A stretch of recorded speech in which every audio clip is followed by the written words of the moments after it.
I'm parting information. I said in Mombasa, Yeah. and I advised the president that National Intelligence Service is dysfunctional. Yeah. Because my issue was one. The president appeared to have been surprised by the Gen Z revolt. Yes. He didn't have information because the National Intelligence Service is dysfunctional. He was as surprised as everybody else. I had tried to tell him that things are out of hand and people cannot accept the Finance Bill 2024. And he kept on telling me things are okay because he was getting briefs from the intelligence that there is no problem. And when he came to realize there is a problem, he withdrew the finance bill because he accepted in his own statement that Kenyans do not want it. But that information was not available to him because the National Intelligence Service is dysfunctional. And I said then, I was even taken to the Senate, to say that the person he appointed to that position is not qualified for the job. Collecting, analyzing intelligence. Because, my brother, a president who was loved by the people, a man who was a darling of the Kenyan people, a man whom everybody believed in, the masses, the women, the churches. 2 years down the line, everybody is saying Ruto must go. People are now saying one term. How do you explain that? How did the country? In between around midnight, there is a song Ruto must go. If you go everywhere one time, if you do any polls, the president's rating is below 15%. How do you explain that? It's because he doesn't know what's going on in the country. He has lost it. He keeps, and when I told him, Mr. President, people do not want affordable housing. I told him, Mr. President, this university financing model, the students and the parents are not happy with it. But the president now has sycophants around him, people who belong to his praise and worship team. They hear no evil, they see no evil.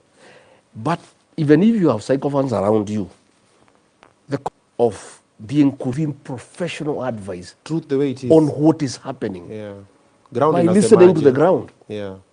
But whereas he's a consumer of lies, because he's a consumer of lies because he also has no time. To verify.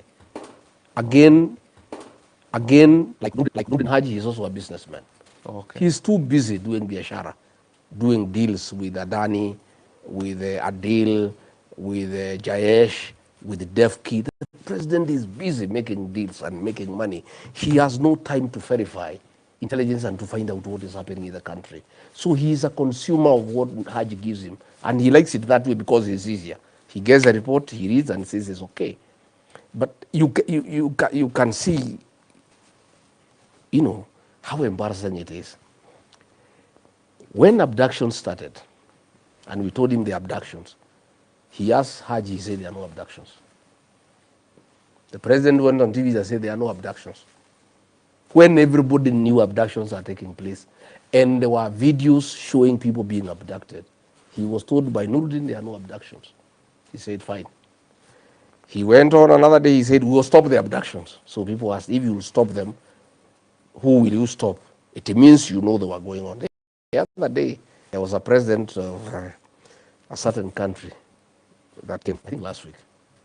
And in one of the questions he was asked about the abductions, he said, no, everybody who was abducted has been reunited with the family, yet many people have disappeared. This president is clueless. He's so embarrassing to the country because he's here. He's the president of the country. He's supposed to be so authoritative, yet he is lying to the people of Kenya in broad daylight. And he said that all these people have been reunited with their families, yet there are so many people who are missing. There are so many others who are dead. So these ones who are dead, and I was asking, probably the dead ones, he has revived them and he related them with the families. And probably he has that capacity because the other day in Narok, he said he has talked to somebody who died in 2017. So probably in the same way he talked to the guy who died in 2017, probably he has had a conversation with the Gen Zs who are killed. He has revived them and he rated them.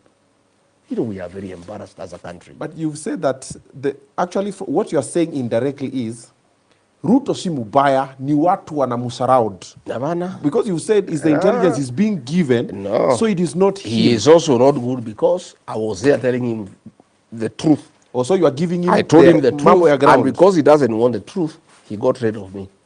He doesn't want the truth. So I got rid of you because you're going to Oh, yeah. I told him the truth. I told him finance bill, it cannot work. I said, stop abduction, Mr. President. Stop killing young people. So issue was not like you're planning to kill him. See, the story is you're planning to kill him and Those, take over the presidency. you know, there are lies that he would give. How do you kill a president? That man is heavily guarded. And if I had planned to kill him, I would have been arrested and taken to prison. Sure. You know, even lying requires some a bit of intelligence. Mwai Kibaki, sometimes in 1988, when there was Mololongo here in Nyeri, he was rigged. And he said even the rigging requires some bit of intelligence. Yeah. Please, William Ruto, Kipchumba Murkomen, even lying requires some little bit of intelligence. Don't just lie to Kenyans when they can see you are lying to them. How do you lie when you are with a visiting president? On TV, you lie to the people of Kenya, looking at them without blinking, that all the people who had been abducted have been related with their families when you know it's a lie. Do you think he knows that he's lying sometimes? No, he knows. He That knows. story from Tungi Agas. I think what has happened, by the way, Yeah. William Ruto has lied so much that he believes in his own lies. Sometimes I even wonder whether his real name is William Ruto. Sometimes I have now doubt. Is he really William Ruto? Because, these lies are just too much. When you go and say you talk to Cheluget, a guy who died in 2017, oh, you Cheluget, musijali, hata nimeketi naye juzi, tumekubaliana, hii maneno ya mashamba tumeketi na ni sawa na hiyo maneno yote nimeorosha. And the man died in 2017. I can't believe it. If this government is so bad, why were you working so hard not to get impeached from the government that you are speaking harshly against? Well, because I had not been employed by the government or by William Ruto or by members of parliament. But you knew that you were only allowed to do a few things. I was employed by the people of Kenya through a vote. Only them could fire me. I needed to stay inside so that I can try to correct things from inside. But you still couldn't because you were No, inside. I stopped in my own small way. Yeah. I stopped many things. Yeah, there are many things I would say no, and that is why he stunned me. He got irritated because I was asking questions. In cabinet, I'm the only man who could say no. This is wrong. This is not acceptable. The others were not talking. Nobody can talk. Even today, everybody is yes, sir. And that's what he wanted. William is everything. At what point did you know Mambo Imechemuka when you are still with him in the government? We struggled almost a year. It was very rough for that 1 year. Oh. Yeah, the whole of 2023 from October. You saw it coming, bubbling, pole. Yeah. I couldn't stand what was going on, and I kept on telling him. And he was getting irritated, very irritated. This Adani deal, yeah. How much did you know about it before everything? I knew about it when they refused to bring it to the cabinet subcommittee that I chaired. Okay. And he said, usipeleke kwa hiyo mtu ya maneno mingi. It was taken direct to the cabinet without coming through the cabinet committee that I chaired. Okay. And he gave a direct approval without discussion, so we just regularized it in cabinet. And nobody could speak. Was it a legit deal, though? No, of course not. It was pure theft of public funds. So they were actually selling the airport? Yeah, they were selling the airport, just like the way they have sold Bombers of Kenya. Bombers of Kenya, somebody has been given, a fellow from Turkey has been given a lease for 99 years. And they are also using government money from the tourism fund to give to the guy to improve the facility. Lease it to somebody, then use government funds and give to the guy. It's pure theft. Kenya now is a criminal enterprise. In fact, State House is a scene of crime. For practical purposes. Hii ni serikali tu ya ukora na biashara. And I can tell you, in another 2 years, if things go the way they are going, there will be no country. But who's a country? Oh, they will sell everything. There's a story that the title deed for the office of the president is missing. You saw the story? I saw the story. I wouldn't be surprised. I wouldn't be surprised. These people have appetite for land and buildings, serious appetite. And I don't even know how much land they want. The other day they took land for IDPs in Davibi. The president has taken over. He's now growing wheat in that farm. That farm was for IDPs. Like the president is growing his own Yeah, wheat. he has taken over that land in Davibi. 5,000 acres, land that was meant for IDPs. He has grabbed it by force. And nobody can ask any question. If you go to that area in Narok, the land would be 6,000 acres, where 5 people were shot dead the other day. He has taken that land. It's in public domain. We have the information. Land from his own kinsmen, the Kipsigis. He's taken that land, you know.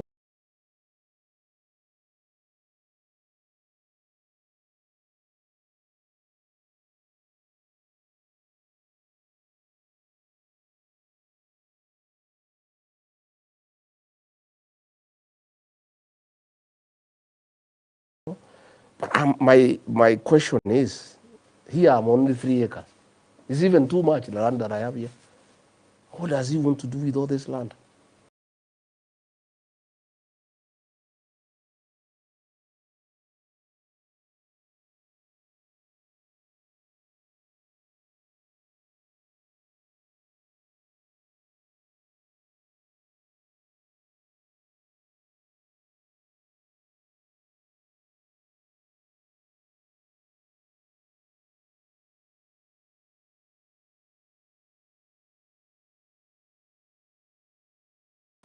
There's a serious appetite for public land, you know. So the ones that you know, apart from the airport, which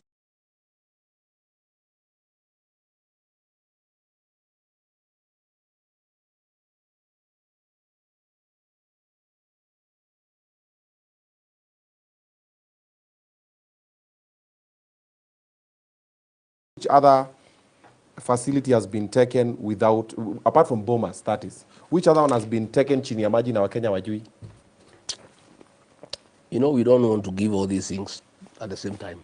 Okay. We want to keep on giving them to Kenyans slowly. You know? You just want us to. No, what has already been taken. What has already been taken is already too much. I think that is, the Bibi land is gone. Okay. The Narok land is gone. There's GR extension story. Is it legit? These are just deals with the Chinese companies, and you see, it's already creating problems between us and America, because the president is just being like a clever young guy playing on 2 women and pretending that he'll marry both of them. You know, and you can see the Americans have seen him through, and they are saying they are going to review our relations, because he's going to the Chinese and giving their story, going to the American and giving their story.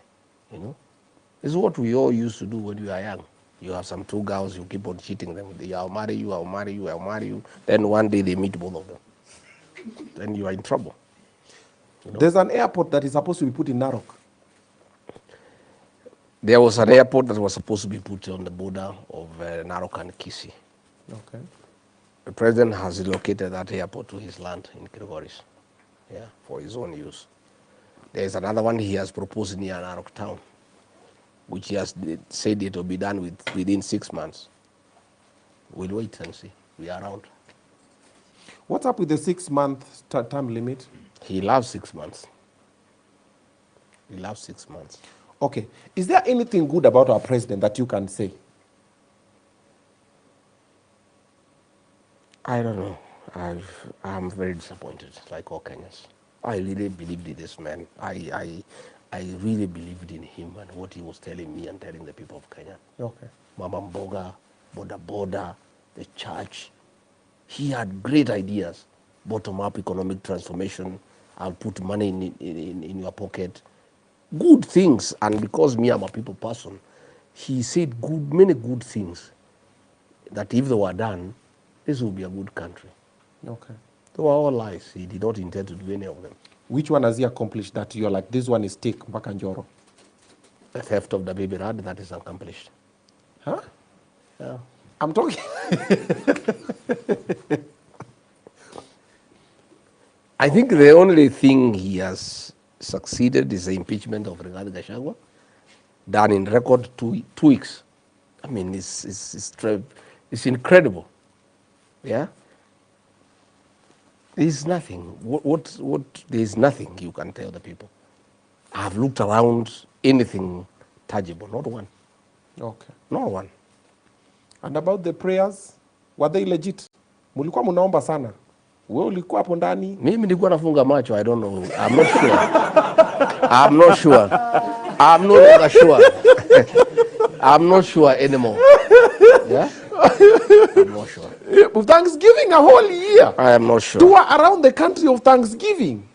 I don't Mukaleta know. mpaka Benny I Hinn. don't think there is any Christian who can authorize the killing of young people. That cannot be a Christian. It cannot be. Mumeomba There is national there prayer is days. no man who is saved who can authorize police to kill Gen Zs and then go and deny that they have been killed. Then go ahead and lie that they have been reunited with their families. There is no Christian. I don't want to pass judgment because it is wrong. The Bible tells us don't judge anybody else. But in this matter, anybody who can kill young children cannot be a Christian. And you know, I don't know what is this obsession with young people and children. Back in the year 2007, in a church in Kiambaa, young children were put in a church and tortured. And when the parents tried to get the children out so that the parents can die alone and the children can remain for future generations, the people sent to do that work got the children and put them back into the church, and it was tortured. You know? So I don't know what is this obsession of killing young children. I don't know whether it's a cult, whether it's devil-driven, that you need the blood of young children. And I want to say this, and I want to be on record. The crisis that we face as a country, the challenges William Ruto faces as president, why nothing is working and everything is crumbling around him, is because the president is haunted by the blood of the Gen Zs. And he will never have peace. I want to say that on record.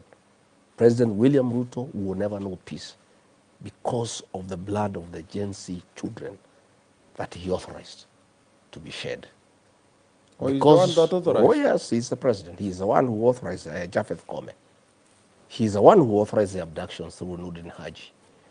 A group of 101 AP officers were recruited with the authority of the president and joined the National Intelligence Service.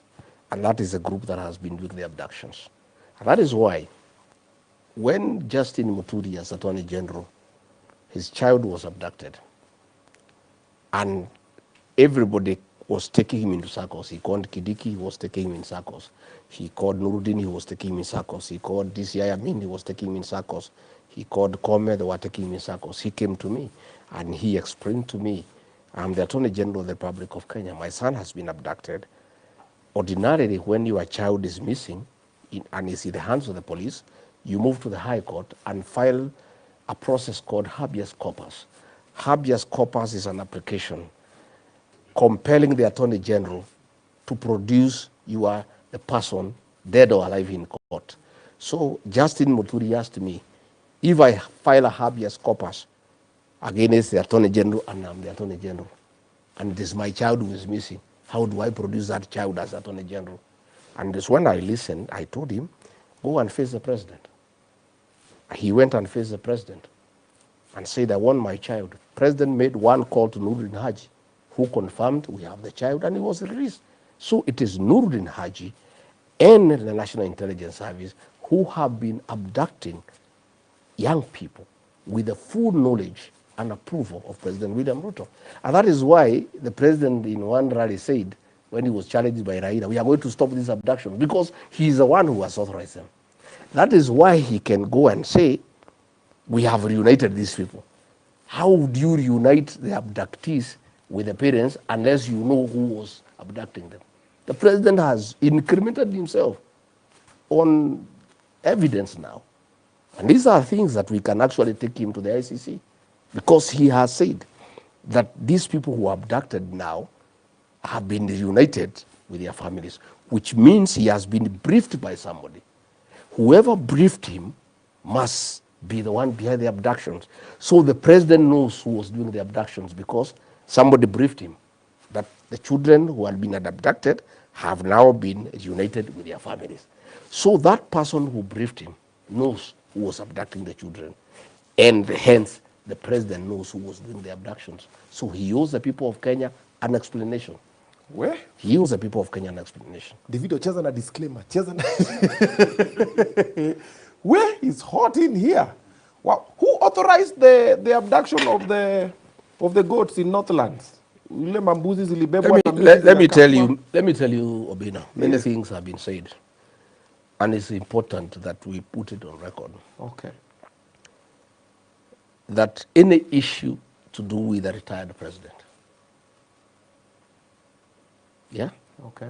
whether positive or negative, Okay. can only be undertaken with the full authority of the current president. When security guards from Mamangena were withdrawn, when bodyguards from Uhuru Kenyatta were withdrawn, it is William Ruto who authorized. There is nobody else who can authorize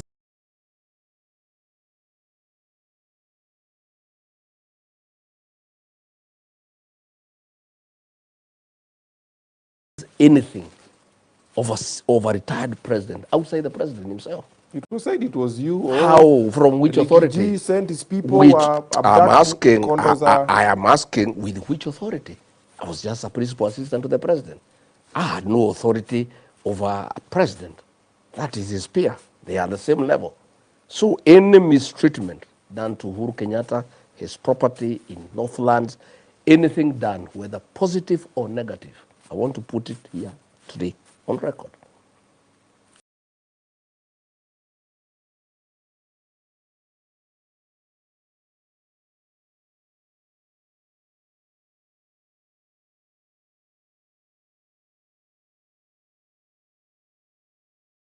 Has the full authority of President William Ruto, because that's the way protocol works.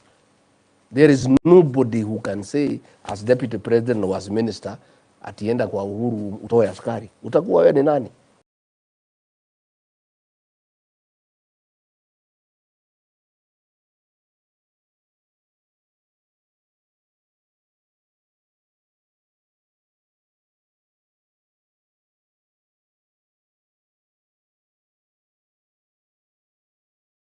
That is a sitting president. And that is why you saw President William Ruto ametoka ofisi yake, ameenda kutembelea Uhuru kwake nyumbani. He had asked him to go to State House. He said, I cannot come. If you want to see me, come. Come to my farm. So he went to his farm. They are crying. Nisaidie. Oh, nini. Yeah? And all the things he told Uhuru Kenyatta, he cheated him. This guy is a liar. You know, he is the one who has sponsored cases against Jubilee Party to take away Jubilee Party from President Uhuru Kenyatta.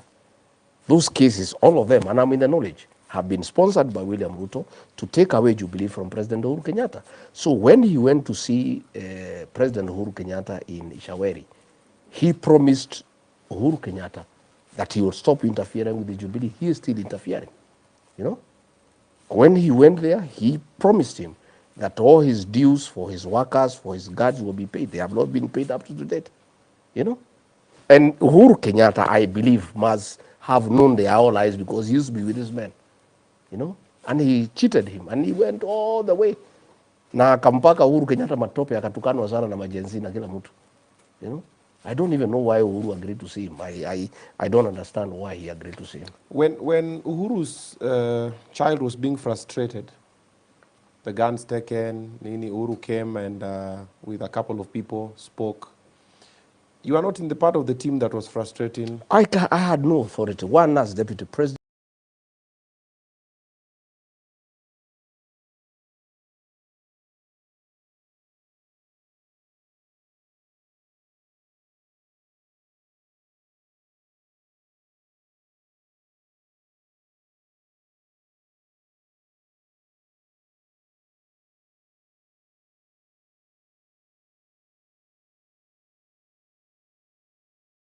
you are not in charge of the security system.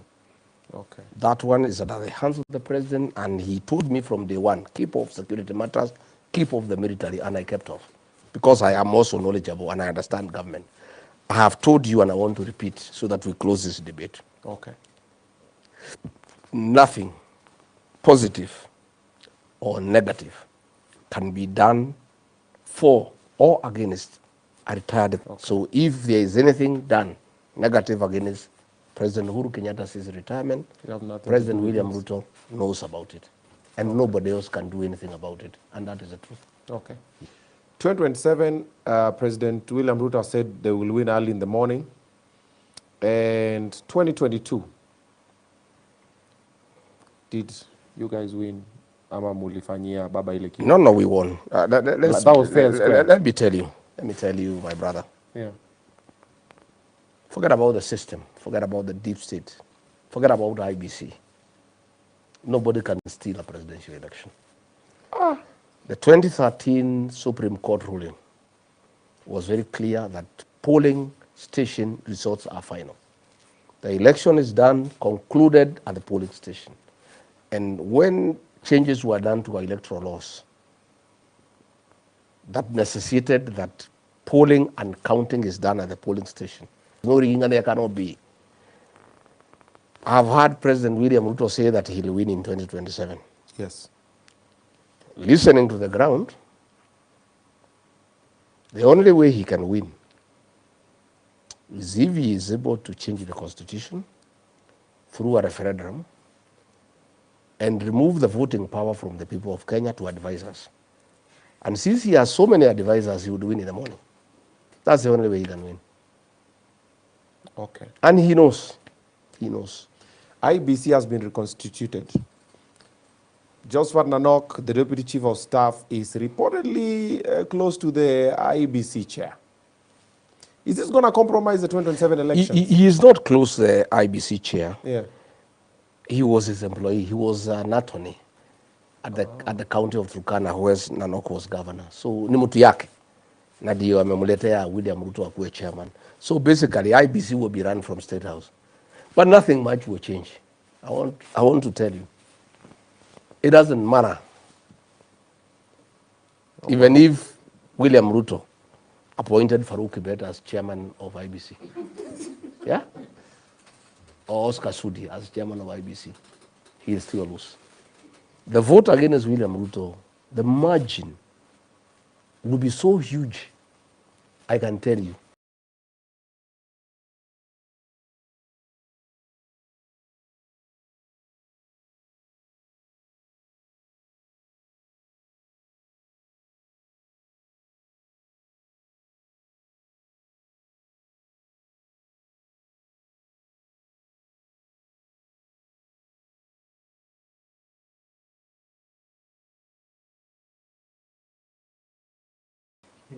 Nobody can do anything about it. The only folly is if the commissioners refuse to organize an election. They fail to fill the ballot boxes, the ballot papers, and to ensure there is order. But as long as they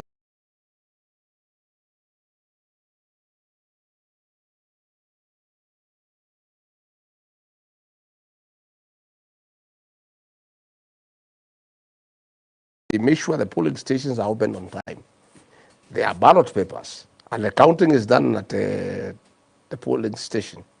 The rest is a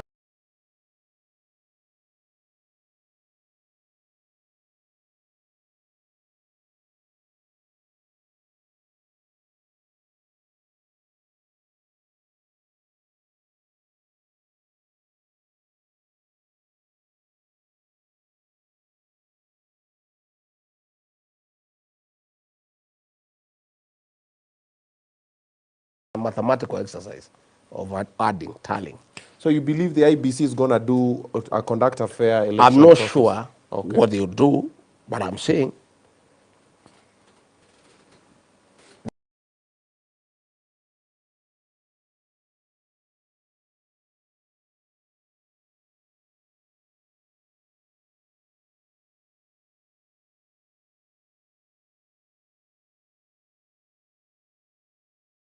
the mood in the country. Yeah. If you're gauging If that IBC tries to mess with the election, Okay. There will be no country here. 207 will look like a Christmas party. I can tell you. And I want to implore those commissioners to be Kenyans, to be patriotic, and not to attempt to force William Ruto on the people of Kenya. It will not work. The people of Kenya will not accept it. People want change, and they are ready for change. Indeed, they are impatient. The 2 years is too far away. You know? Okay. Let me tell you, this Gen Z, this group is not tribal, cannot be compromised, cannot be bribed with 200 shillings. And I have now confirmed, when I've been walking around, that they have actually taken IDs and they are going to register as voters. Okay. And I can tell you, the Gen Z wave is coming. It's coming, and it will be huge. You and I know the president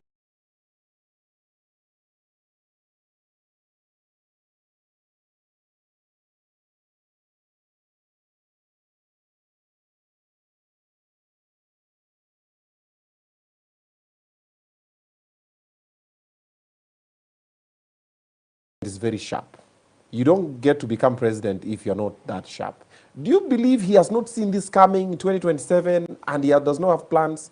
You guys won the election with the government being against you, the system and the deep state, but now he's the government, he has the resources. Sharp, did you say? Yeah. With a failed health system, failed education system, abductions, extrajudicial killings, an unperforming economy, and you say he's sharp? Maybe we need to consult Webster Dictionary on what is sharpness. Let me tell you, my brother, the will of the people is supreme. Okay. William Ruto did not win the election because he's sharp.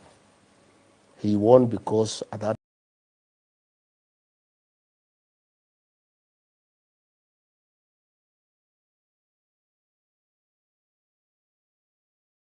time, Kenyans believed his lies. And all the things he told people of Kenya, they believed him. They don't believe him anymore. In fact, there is nothing he can tell the people of Kenya to believe. He can't do a turnaround right There's now. Nothing. Everybody has accepted he's a liar. So he cheated the church. He had an MOU with the church. He promised them this and that. He has backtracked on it. He cheated Mama Mbogas. He cheated the Boda Boda. Even now they are going with MPs giving Boda Boda people money, Mama Mboga. They are just eating the money. They will come out to vote him out. The other day, my local member of parliament brought some women here. The state lodge is here. It's about a kilometer from here. Sagana State Lodge here. And they are women I have known all my life. They are my supporters. And I've been with them for many years. And he organized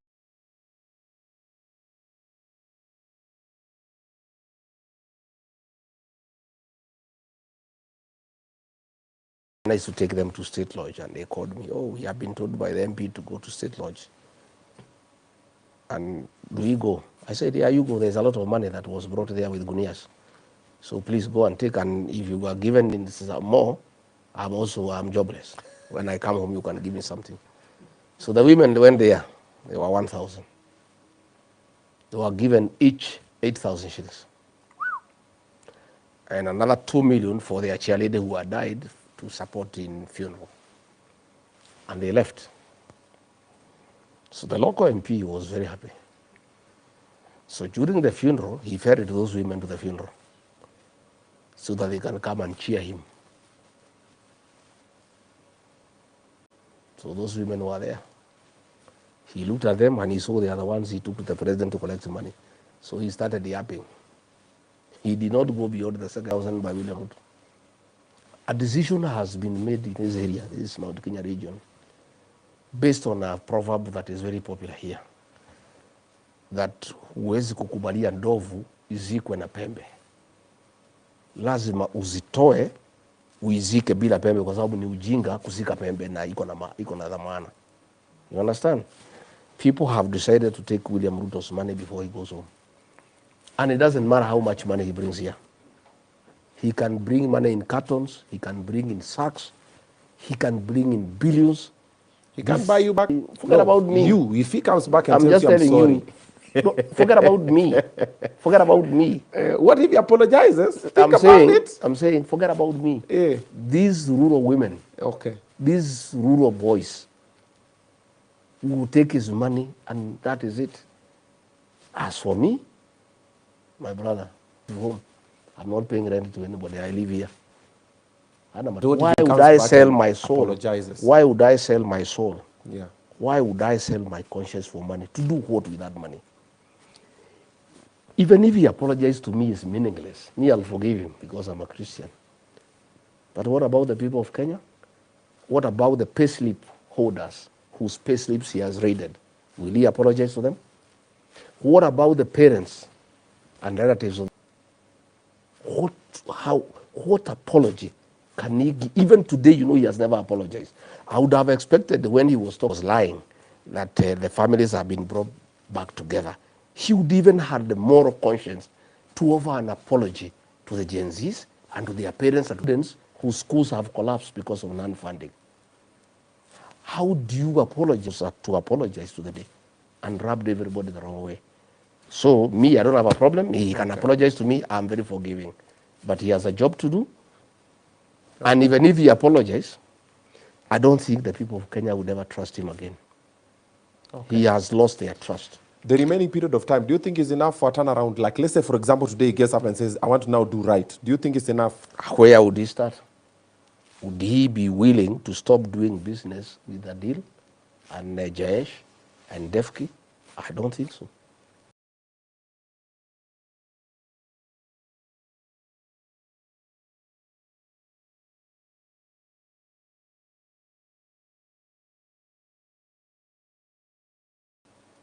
Would he be willing to stop the stealing through the National Intelligence Service? I don't think so. There's nothing. He cannot turn around this country. He doesn't have the moral conscience to turn around this country. Raila Odinga factor? He's just an accomplice. Raila Odinga has given William Ruto the through pass to continue looting the country. The Gen Z had cornered this man completely.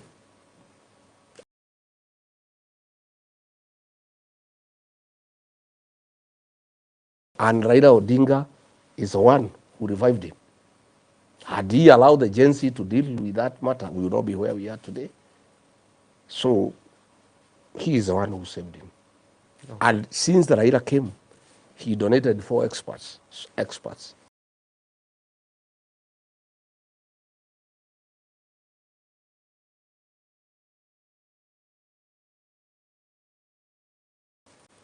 Joho is an expert. Oparanya is an expert. My English fails me, who is an expert. Since the experts came, has the prices of food gone down? Have healthcare improved? Has the education system improved? Has the stealing stopped? Nothing. It's only that the people eating have just become more. Those who are not eating have joined the ones who are eating. It's only the party is much bigger.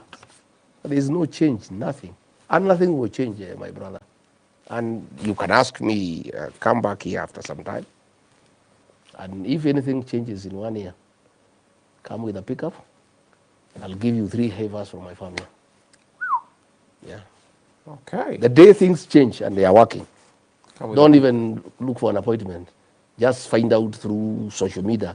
Once you confirm I'm here, you see me taking some photographs here. It's 2 hours from Nairobi. Just come with a pickup, get 3 havers, fresh and go. Nothing will change. Mr. Things President, will only change after the elections, when there's regime change, and we put a responsible government into place. That's when there will be change. Mr. President, you're standing between me and 3 havers. Do the thing. Quick fire. What happened to NHIF money? Stolen. By who? Who else?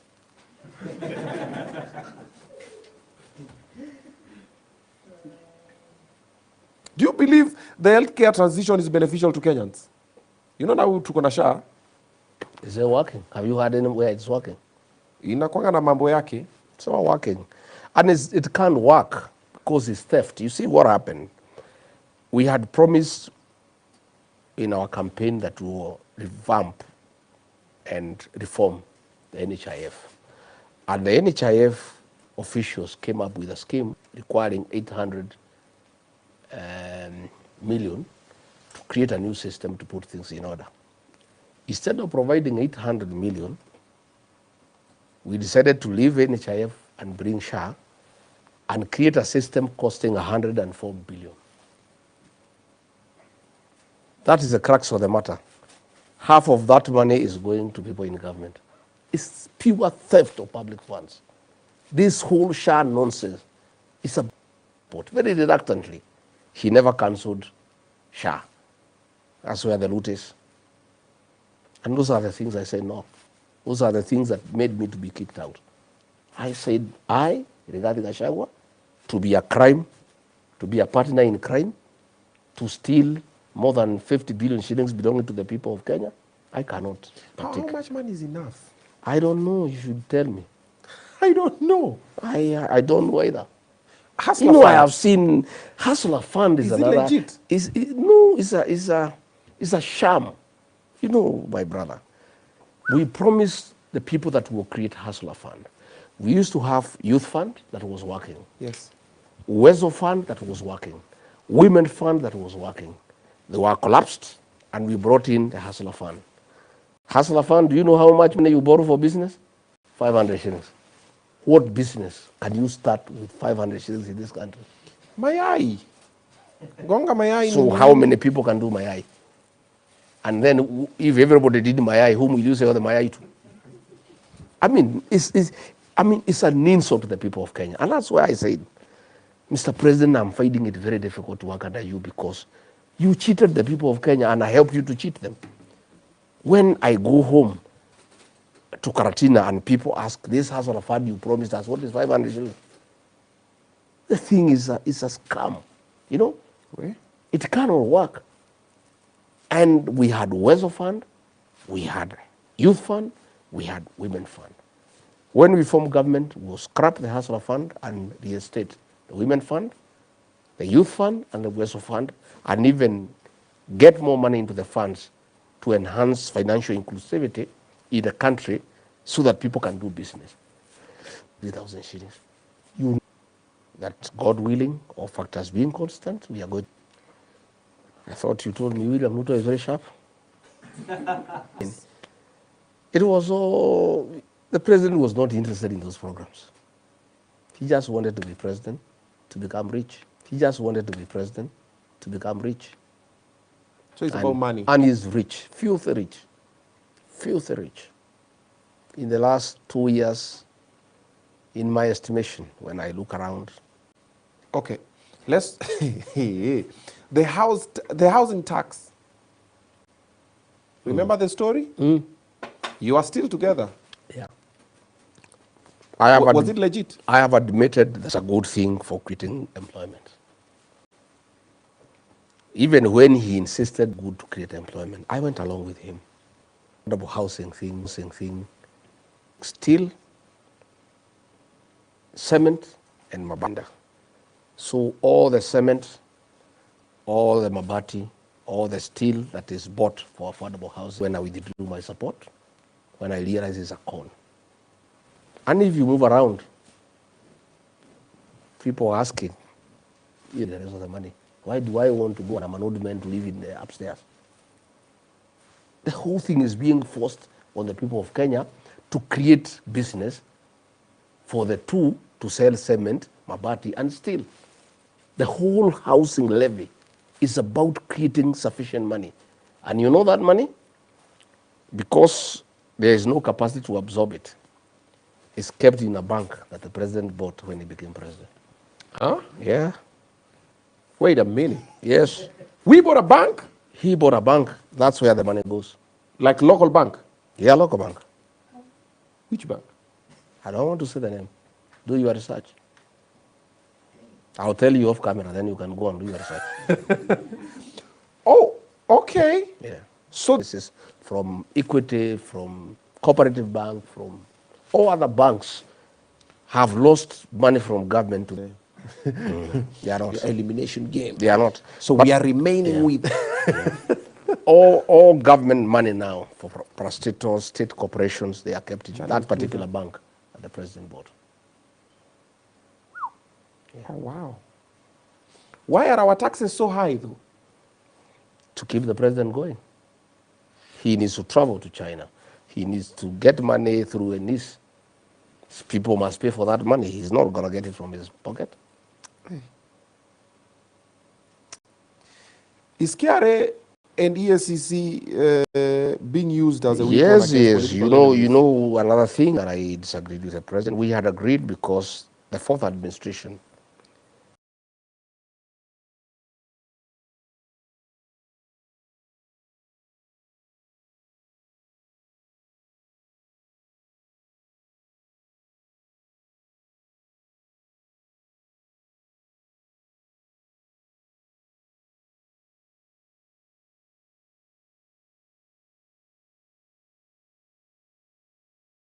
had used the criminal justice system to harass people who were opposed to the then administration, and I was a victim. I was charged with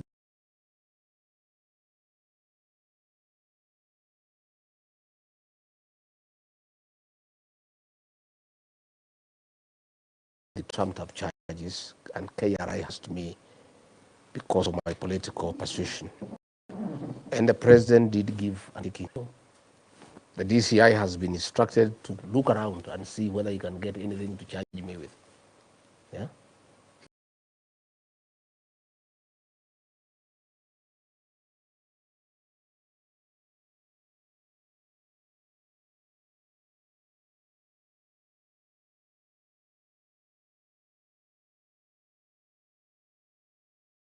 He's been harassing my business partners, and DCI Amin has put up a team there in the economic section to try to look around and come for us.